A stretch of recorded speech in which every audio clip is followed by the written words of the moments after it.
अधूरी मोहब्बत। वह सुबह की पहली किरण जब आयुष की आंखों पर पड़ी तो वह पलकों को मसलते हुए बिस्तर से उठा। हर सुबह की तरह आज भी उसकी नजर उस कोने में रखी तस्वीर पर पड़ी जिसमें अदिति हंसती मुस्कुराती दिख रही थी। वो तस्वीर बस एक पल की नहीं थी, बल्कि उनके प्यार की पूरी कहानी को समेटे हुए थी। 4 साल पहले की बात है, जब आयुष और अदिति पहली बार मिले थे। वह कॉलेज के पहले दिन था और आयुष अपने दोस्तों के साथ कैंटीन में बैठा था। तभी अदिति अपने कुछ दोस्तों के साथ वहां आई और उसने कॉलेज के बारे में कुछ पूछा। आयुष की नज़र जब पहली बार अदिति पर पड़ी तो उसे ऐसा महसूस हुआ मानो वक्त ठहर गया हो।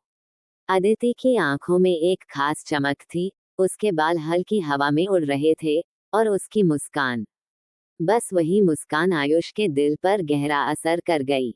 अगले कुछ महीनों में आयुष और अदिति अच्छे दोस्त बन गए। उनके बीच बातें बढ़ने लगी, हर दिन नए किस्से, नए मजाक और हंसी ठहाके।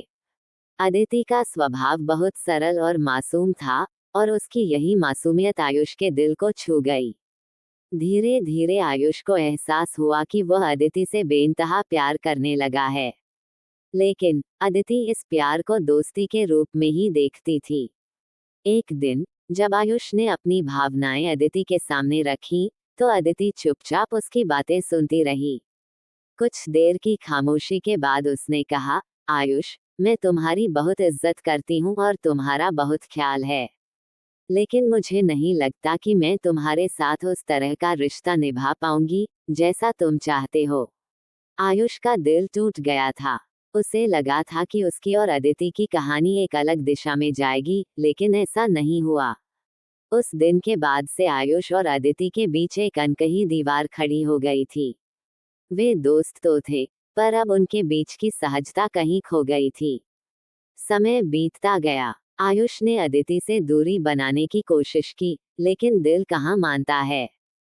वो हर दिन कॉलेज में अदिति को देखता और उसकी यादें उसे हर वक्त परेशान करती।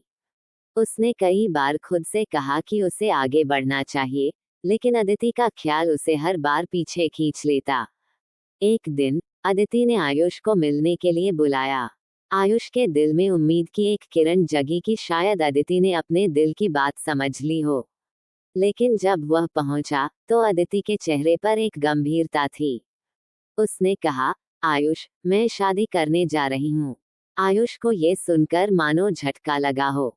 वो कुछ नहीं बोल पाया, बस अदिति को देखता रहा। अदिति ने कहा, मैं जानती हूँ कि तुम मुझसे क्या चाहते थे, पर मैं तुम्हारे लिए वो महसूस नहीं कर पाई। और अब मेरे घर वालों ने मेरी शादी तय कर दी है।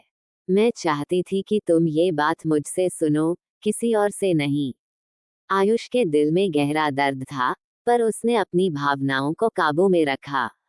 उसने बस अदिति को बधाई दी और वहां से चला गया। उस दिन आयुष ने अपने प्यार को हमेशा के लिए अलविदा कह दिया था। अगले कुछ दिनों में अदिति की शादी हो गई। आयुष ने खुद को काम में व्यस्त कर लिया, लेकिन अदिति की यादें उसे छोड़ नहीं रही थीं। वह कोशिश करता कि उसे भुला दे, पर उसके दिल का एक हिस्सा अभी भी अदिति के साथ जुड़ा हुआ था। कुछ साल बाद आयुष की जिंदगी में बहुत कुछ बदल गया था। वह अब एक सफल व्यक्ति बन चुका था, लेकिन उसके दिल के किसी कोने में अदिति की यादें अब भी जिंदा थीं। फिर एक दिन उसे अदिति से एक संदेश मिला। वह संदेश बहुत छोटा था, बस एक लाइन का, कैसे हो। आयुष ने लंबे समय के बाद अदिति का संदेश देखा और उसके दिल में पुराने जख्म फिर से हरे हो गए। लेकिन इस बार उसने अपने दिल की सुनी और संदेश का जवाब नहीं दिया। वह जानता था कि कुछ बातें अधूरी ही रहनी चाहिए, और शायद उसकी और अदिति की मोहब्बत भी उन्हीं में से एक थी। कहानी अधूरी थी, पर उस अधूरी मोहब्बत में ही एक पूरी दुनिया बसी थी। आयुष ने अपने प्यार को कभी भुलाया नहीं, लेकिन उसने सीखा कि जिंदगी में कुछ चीजें छोड़ना ही बेहतर होता है। उस अधूरी मोहब्बत ने उसे एक नया दृष्टिकोण दिया, जहां उसने खुद को समझा, अपने दिल को समझा और जिंदगी को फिर से जीने की कोशिश की। और अदिति, शायद वह भी कहीं ना कहीं अपनी जिंदगी में खुश थी, लेकिन आयुष के दिल में वह हमेशा एक खास जगह रखती थी। दोनों की जिंदगी अपनी अपनी राह पर चल पड़ी थी, लेकिन वो एक मुलाकात, वो पहली मुस्कान, वो अधूरा प्यार, सब कुछ आयुष के दिल में हमेशा के लिए बसा हुआ था। अधूरी